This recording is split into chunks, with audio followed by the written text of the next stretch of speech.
이게 그 자연적으로 있을 수 있는 공간에 형성을 해놓은 인위적이지만 뭐 적합한 좀 그 원래 생태를 좀 복구하거나 좀 기능을 할 수 있는 공간을 창출했다라는 부분에서 이 지역에 있는 습지는 상당히 바람직한 그런 공간으로 좀 조성을 하셨다 이렇게 생각이 되고, 이 지역에 있을 수 있는 그런 생태 현황으로는 그 다양성은 사실은 높지 않아요. 근데 밀도는 높게 나타나는 그런 특징이 일반적으로 이런 공간들이 보일 수 있는 생태적인 모습으로 이제 볼 수가 있는 거죠. 뭔가 여기만 가지고 있는, 그래서 우리는 그 황소개구리가 그렇게 올챙이가 많은 이유도 그런 이유 중에 하나가 아닐까? 여기에 생물들을 인위적으로 좀 도입하신 종들이 있나요? 인위적으로 한 게 있죠. 지금 대부분 식물들. 지금 침수식물 얘네들 말고 대부분 지금 위에 보이는 애들은 한 절반 정도는 도입했다고 보시면 되고요. 그래요? 그 안에 이제 그러니까 그 동물 같은 경우에는 네. 사실 이동성이 그 식물에 비해서는 월등히 좀 뛰어나기 때문에 좋은 조건을 만들어 놓으면 오지 말라 그래도 다 와요. 오지 말라 그래도 오는 거죠. 그러니까 자연스럽게 이입이 되고 여기에 좀 풍부해지는 생물상의 구축을 기대를 하면서 계속 지켜볼 수도 있지만, 좀 빠르게 어떤 원하는 생태계 형태로서 좀 만들고자 간섭을 할 수도 있는데, 그러한 두 가지 측면에서 생각을 해보더라도 이 지역이 가지고 있는 지형적인 요건이라든지 이 주변 지역에서 찾아볼 수 있는 생물 종 분포에 대한 유형, 이거를 감안해서 계획을 수립을 해야 된다는 거죠. 근데 지금 이곳에 이제 생태 조사를 하시는 데 있어서 뭐 어떠한 그 측면, 어떠한 부분에 포커스를 맞춰서 하실 건지에 대해서는 좀 고민이 좀 있으셔야 될 것 같고, 황소개구리에 대해서 여기에 있는 걸 이제 걱정을 하셨는데, 이 주변에 황소개구리가 온 거는 되게 오래됐죠. 황소개구리 이 지역에 널리 퍼져 있는 부분은 상당히 오래된 이야기인데, 여기 와서 산란을 하죠. 어쨌든 이 습지가 조성된 지는 이제 1년 정도 된 거예요. 여기 와서 산란을 하는데, 이 곳에 산란된 황소개구리들이 어떤 식으로 계속적으로 좀 자리 잡아갈 것인지에 대해서 지켜보는 건 중요한데, 뭐 무턱대고 이곳에 있는 황소개구리 구제 작업을 하겠다 이런 것보다는 몇 년간의 추이를 좀 지켜본 다음에 도저히 스스로 여기에 안정성을 찾아가는 데 있어 가지고 황소개구리를 배제하고 갈 가능성이 높지 않다 라고 한다면 황소개구리를 공격적으로 좀 구제를 하는 방법이 필요하죠. 근데 황소개구리 있다고 해서 사실 그냥 너무 부정적으로 보실 필요는 없다라고 생각이 돼요. 황소개구리 왔다고 해가지고 뭐 얘네들만 올챙이들이 바글바글하고 나머지 하나도 안 보인다, 그렇다 하더라도 생태적인 나중에 안정성을 찾게 되면 필요한 만큼만 남아요, 황소개구리도.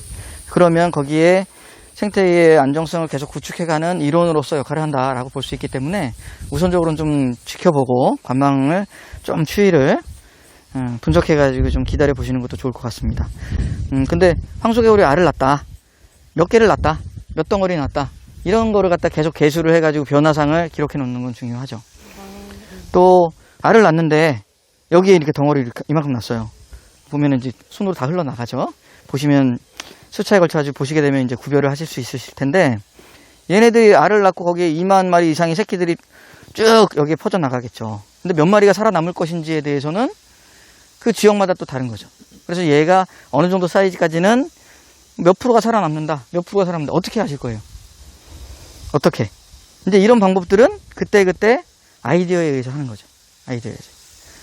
근데 그게 뭐 학자들은 이렇게도 써보고 저렇게도 써보고 여러 가지 방법을 해보고 가장 이상적이고 효율적이다 이런 방법을 이용하는데, 지금 이 공간에서 음도 이 습지에서 하시는데 그런 거를 따라갈 필요는 없이 여기에 맞게끔 또는 아이디어 이 회원분들의 아이디어를 가지고 하시면 훨씬 더 좋은 어떤 평가를 받을 수 있지 않을까 생각하는데, 예를 들어서 학술적으로는 하지 않지만 여기에 약간 납작하게 만들어 가지고 약간 물풀을 약간 제거한 그런 공간 위에다가 하얀색의 플라스틱판을 넣어 놓는 거죠. 네? 일정 기간 동안 황소개구리들만 보이는 시기에. 그래서 거기서 한 여기 손을 거놓고 이 선까지 가가지고 걸어가가지고 거기서 몇 마리가 있는지 세는 거예요. 그리고 또 그 다음날 뭐 일주일 동안 계속 세는 거죠. 그러면 그 위에 올라가 있는 숫자는 계속적으로 여기 전체를 반영할 수 있는 평균 숫자라고 이제 이야기할 수 있는 정량적인 방법이 되니까. 근데 이런 식의 이제 예를 들어서 말씀을 드리긴 했지만 어떻게 좀 해볼 것인지에 대해서 그 아이디어를 모아가지고 방법을 찾아가지고 만들어가지고 하신다라면은 좋은 생태 조사 방법을 여기서 시행을 했고 좀 인정받을 만한 그런 평가도 또 있지 않을까 생각을 해요. 이 산림지가 가질 수 있는 그러한 그 능력이 상당히 뛰어나거든요. 이게 지금 요 한가운데 있다. 그거하고 지금 여기 있는 거하고 완전히 달라요. 여기의 역할과 기능이. 그러니까 이 위에서 산림성의 양서류인데 여기에 와가지고 산란한다. 이러한 것들도 기대를 해볼 수 있는 공간이거든요. 그런 것까지도 주시하면서 관찰해 볼 수 있는 방법들을 찾아가지고 모니터링 하신다라면은 좋은 어떤 반응을 좀 끌어낼 수 있지 않을까 생각을 해봅니다. 황소개구리는 그냥 안 들어가고 뾱 소리를 내고 들어가요. 뾱.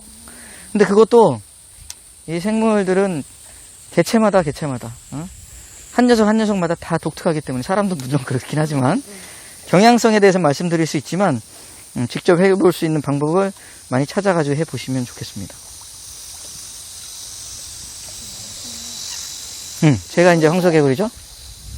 방금 올라왔다가 톡 튀어 들어간 저 녀석 뾱 소리 내죠. 저렇게 뾱 소리 낸다고 해서 다 황소개구리 이렇게 얘기할 수는 없어요. 왜냐하면 금개구리라고 하는 녀석은 여기가 지금 그 분포역에 해당이 되는데 저 녀석하고 비슷해요. 소리 내는 게 뾱뾱 하죠. 뭐 여기 이런데 그 바닥이 좀 들려있는 돌멩이를 하나 갖다 놓는다든가 또 돌무더기를 여기 이런 데다가 쌓아 놓는다든가 이런 것들. 지금 이 시간은 사람도 다니기 좀 뭐 그래도 한풀 꺾이긴 했지만 오늘 가장 뜨거운 시간은 지금 피해서 나온 것 같긴 한데 이 생물도 움직이는 게 사람하고 상당히 비슷해요. 너무 덥잖아요. 사람 돌아다니기 쉽지 않으면 얘네들도 피서를 가요. 몸 다 담그고 이렇게 고개만 내밀고 있어요. 물속에. 이러한 모습들도 보이고 또 그늘이나 바람 부는 공간을 찾아다니기도 하고 그리고 좀 너무 뜨거운 시간대에는 어디 숲속에 그늘진 데 가가지고 휴식하고 있다가 좀 선선해지면 나와서 움직인다든지 이런 모습들을 좀 취하기 때문에 내가 불편할 때 이거 무조건 그래도 해야 되니까 우리 나가자 이러진 않으셨으면 좋겠어요. 농부들 움직이는 거 맞춰가지고 움직이시면 가장 좋을 것 같죠. 맹꽁이 새끼는 이 공벌레 크기하고 비슷해요. 아, 지금? 요만해요.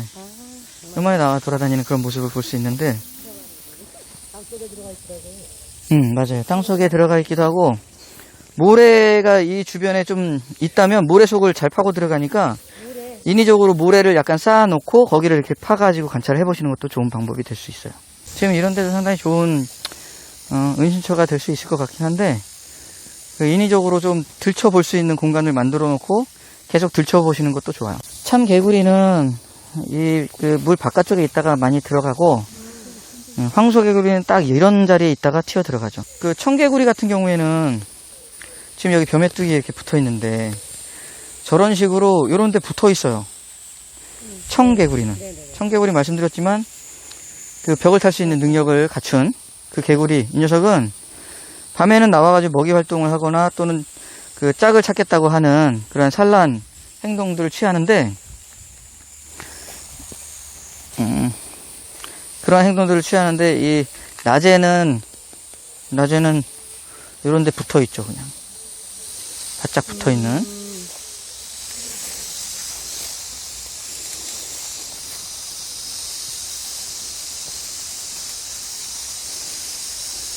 근데 맹꽁이는 사실 이 차폐가 되어 있는 공간에 생긴 웅덩이에다가 알을 까요. 그러니까 이렇게 오픈되어 있잖아요. 여기는 지금. 네. 이런 데에는 산란을 안 해요. 근데 저런 데다 산란을 안 하긴 하지만 저기에다 알을 넣어놓으면은 새끼들은 잘 자라요. 근데 어미가 선호하는 공간은 아닌 거죠. 여기에 인위적으로 좀 그 밀도를 빠르게 좀 증가시키고 싶다. 그러면 물을 공격적으로 계속 대주면 매년 성공할 수 있죠. 물은 대줄 수가 있으니까. 그거는 좋을 수 있어요. 근데 여기를 맹꽁이 산란해라 그래요. 저런 형태로 바꾸면 여기 산란 안 하는 거죠. 이 상태에서 물을 써는. 그건 좋아요. 비가 많이 올 때 맹꽁이 소리 막 나잖아요. 그 이후부터 이제 물 채워주시면 매년 하면 어느 정도 하는 게 가장 좋을까요? 잘박잘박. 잘박.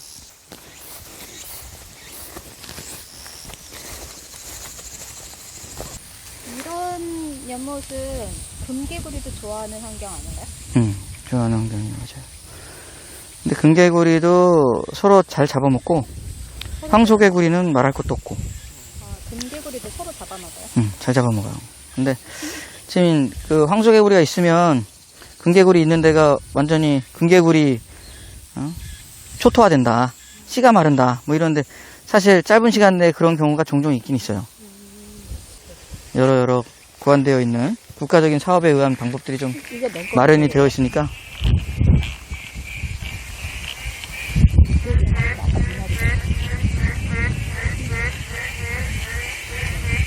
예, 찍찍거리는 소리는 뭐죠? 앞에 찍찍거리는 소리는 모르겠고, 그 뒤에 들리는 소리는 다 맹꽁이 소리 맞아요. 예, 상당히 밀도 많은 것 같네요. 그 영상 여기 이어붙여야 되겠다. 다시 자료를. 선생님. 얘 맹꽁이 애기예요? 아니에요. 얘는 맹꽁이처럼 진짜 딱 보이죠? 뭔데요? 얘는 청개구리예요. 청개구리 얼탱이에요? 네. 아, 저쪽 두목이었는데. 청개구리. 얘는 뭐예요? 얘는 상당히 반가운 종인데, 여기서 보신 거예요? 예.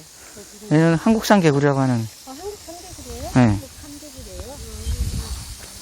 한국산 개구리. 진짜 엄지손톱만 하던데. 요만해요? 엄지손톱만 하던데. 그럼 더 반갑네요. 그건 왜요? 예? 여기서 산란했을 가능성이 더 높으니까. 어미보다. 한 엄지 손가락 길이 정도 돼요. 어미는.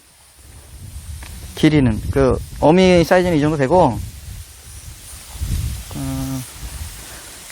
그 육상으로 탈출한 가장 작은 개체는 손톱 정도 크기. 한국산 개구리.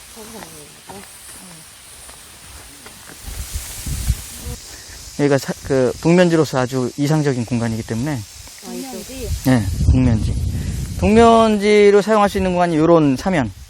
또 저런 산지, 낮은 산지의 사면은 아주 이상적이죠.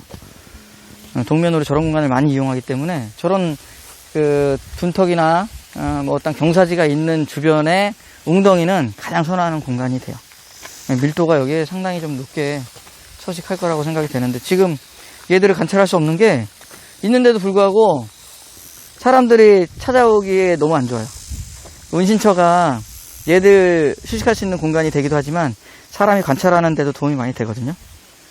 사람이 관찰할 수 있는 그런 목적도 좀 같이 좀 이득을 볼 수 있도록 은신처를 좀 만들어 놓으시면 좋을 것 같아요.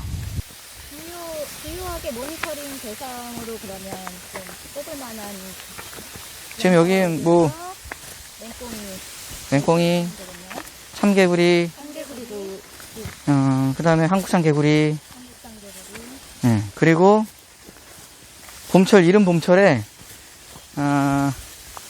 두꺼비도 한번. 두꺼비. 네. 두꺼비는 아직 그 물속에 있는 침수식물, 그 위에 올라와 있는 장경 초본이 되죠. 뭐 줄이라든지 저기 그 부들이라든지 이런 게 그 당에 싹이 나오기 전에 그 전년도에 죽은 풀줄기에다가 알을 까놔요. 이렇게 막 감아놔요.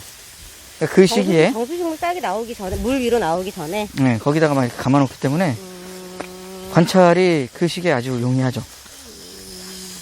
그리고 돌아다니는 거는 뭐 아무래도 낮보다는 밤이 훨씬 더 유리해요. 밤에 랜턴 들고 플래시 들고 이렇게 그 두 바퀴씩만 돌자. 여기 그 두 바퀴 돌아도 얼마 안 되니까 공간이 두 바퀴 정도씩 도는 걸로. 밤에 한번 오고 싶으신 거죠? 저요? 그렇게 돌아보시면 그것도 이제 항상 똑같이 두 바퀴를 돌면서 조사한 어떤 출연종들이다. 이런 식으로 하면 상당히 좋은 데이터로서 인정을 받을 수 있을 것 같아요.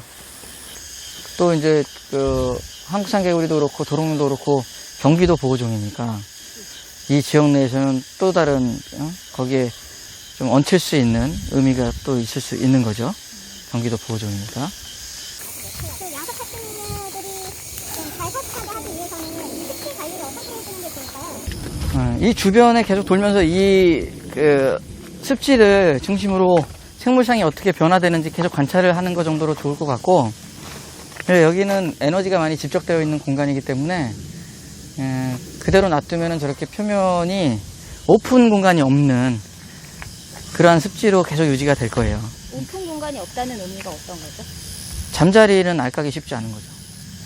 그러니까 그 오픈 공간을 꼭 필요로 하는 잠자리들, 이런 녀석들이 또 있거든요. 꽉 차있지 않게끔 관리하라. 예, 그런 공간들이 없다면 좀 만들어주는 건 좋을 것 같아요. 근데 그 이외에는 그냥 두시고 관망하고 어떻게 변화됐다 이런 거를 기록해 놓는 걸로 좀 좋지 않을까. 녹조류도 이 그 침수식물하고 반침수식물하고 있으면 나름대로 그냥 해소가 될 것 같은데요. 녹조라고 하면은 사대강에서 지금 발생되는 그냥 녹조라떼? 그거 완전히 눈에도 보이지 않는 그거를 말씀하시는 줄 알았는데, 이거는 글쎄요, 어떤 형태로 좀 이거에 대해서는 제가 잘 모르겠어요. 상대적으로 얼탱이는 뭔가 겨울을 나는 거예요, 그 상태로? 어머, 나왔다. 하나 잡았다. 겨울이 잡았다. 얘네들은 겨울이 그래요. 잡았다. 손이 볼 거야. 옆에 밑에 있어요. 응,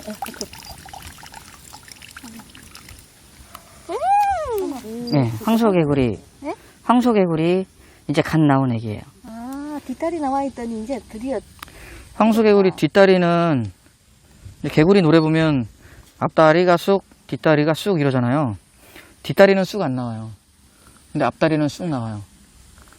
이 앞다리 나온 자리를 보면은 이렇게 나온 자리가 있어요. 이렇게 보이시죠? 이렇게. 아, 보이죠? 앞다리는 쑥 나오고 뒷다리는 어떻게 나오는 앞다리는 이렇게 안에서 자라요. 그래서 푹 찍고 나와요. 자기 살을 푹 찍고 나와요. 쑥 나오죠. 근데 뒷다리는 이게 꼬리가 이렇게 있고 점점 거기에 작은 돌기 같은 근육 돌기 같은 게 나와서 그게 계속 자라서 이렇게 되죠. 개구리 발가락이 앞다리는 4개, 뒷다리 5개요? 여기 5개. 근데 여기 하나 또 있잖아요. 여기. 보이세요? 네, 요거를 발가락이라고 할까 말까 이거 가지고 틀림없이 6개인데? 이렇게 얘기하는 거죠. 근데 요거는 세기는 좀 그렇다. 그래서 번외지라고 부르는 발가락이에요. 번외지. 이거까지 센다면 6개.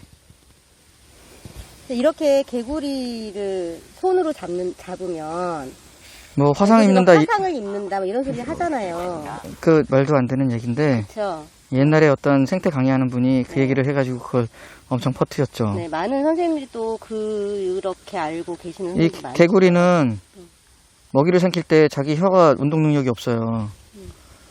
뱀은 먹이를 삼킬 때 이가 안쪽으로 나니까 계속 이가 안쪽으로 이렇게 돼 있으니까 계속 움직이면 먹이가 안으로 계속 들어가는 거죠. 근데 얘네들은 어떻게 먹이를 먹냐면은 일단 이 혀를 이용해서 먹이를 딱 입안에 넣고 눈으로 이렇게 꾹꾹 눌러요.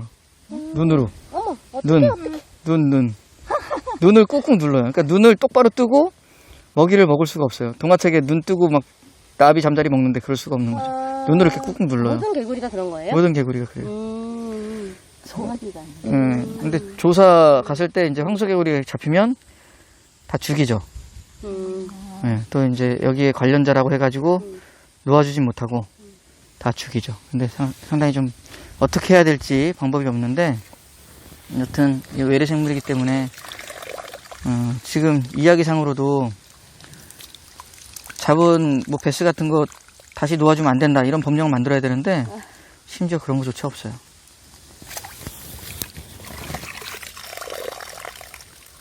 그 황소개구리 저만큼 크려면 아래에서 몇 달이 내신 거예요?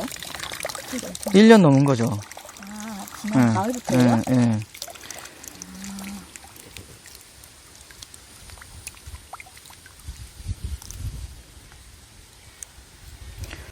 그러면 우리가 내년부터라도 황소개구리 모니터링을 한다고 하면 이제 저희 이제 이렇게 습도가 많이 자라지 않을 때는 개구리 알을 이제 잘 볼 수가 있거든요.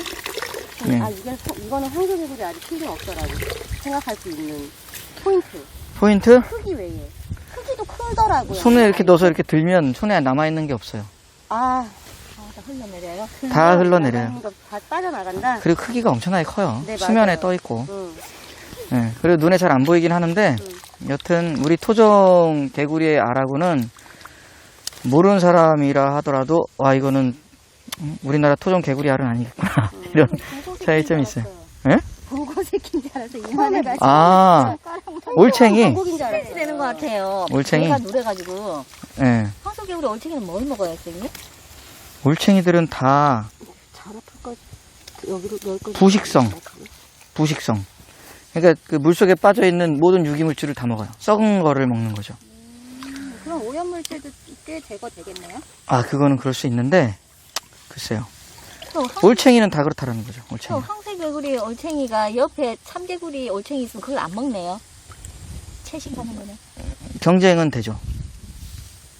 먹을 거를 먼저 다 먹는다든가. 근데 여기는 이제 유기물질들이 풍부한 공간이기 때문에 그러한 걱정은 따로 안 해도 좋지만, 더라고요.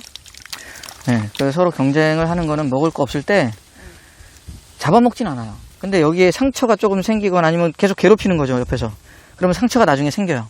그걸 계속 공격해. 그래서 이제 운동력이 떨어지거나 약해지거나 이러면 죽죠. 결론적으로는 거기서 이제 죽은 상태에서 다 뜯어먹히니까 잡아먹은 게 되는데 포식하는 건 아니죠. 사자가 뭐 얼룩말 잡아먹듯이 그렇게 잡아먹는 건 아니죠. 지금도 저 위쪽에 한번 가볼까요? 근데 저 위에 물이 나오는 거예요? 저기가 무용물이라고 옛날에 마을 주민들이 쓰셨던 우물이에요. 우물?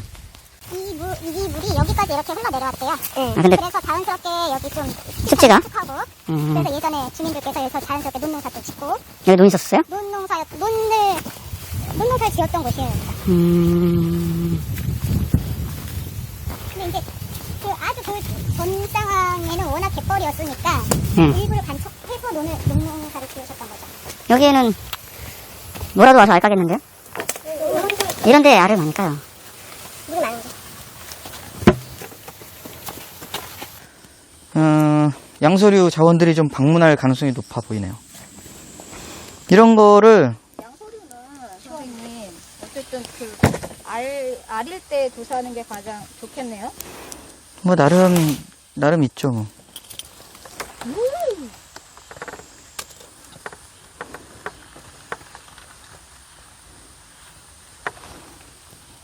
근데 이 밑에 개구리가 있을 수 있어요? 개구리도 있고 뱀도 있을 수 있고. 뱀 나오면 대박이다. 물뱀 있어요, 물속에. 네. 이제 물뱀도 부르는 이름들이 각기 다르기 때문에 어떤 종인지 정확하게 이제 학술적인 이름까지 확인을 해가지고 기록을 해 놓으셔야 되는 거죠. 이런 메시지 하나 전 마지막으로 남겨주시죠. 우음도 에코센터는 상당히 좋은 생태 공간을 재산으로 갖고 있어서 이 주변의 어떠한 공간들을 선택을 해서 계속 변화되는 양상을 관찰을 해본다라면은 생태적으로 해볼 수 있는 좋은 프로그램으로 이용을 할 수 있을 것 같아요. 그리고 이제 지역 주민들이나 어떤 그 지역에 있는 작은 센터의 회원들이 그러한 역할들, 뭐 생태 조사를 하고 생태 교육을 하고 이런 부분들이 많이 현재는 권장이 되고 있는데 지역에 있는 분들이 지역을 위해서 활동하는 그러한 어떤 과정들이 진짜 지역이 생태적으로 나아갈 수 있는 밑거름이 될 수 있는 그런 사업들이 아닐까 생각을 합니다. 공간 잘 창출해 놓으신 것 같고 관리에 대해서는 제가 말씀을 드리는 것보다 모여서 애정을 가지고 고민을 하신다면 진짜 좋은 방향으로 나갈 수 있는 그러한 논의의 그 결과를 좀 가져올 수 있을 거라고 생각이 돼서 그 애정으로서 여기가 좀 좋은 실질적인 생태적인 역할도 하고 또 파급 효과를 가져올 수 있는 여러 지역에 영향을 미칠 수 있는 핵심이 될 수 있는 공간이 될 수 있으면 좋겠습니다. 고맙습니다.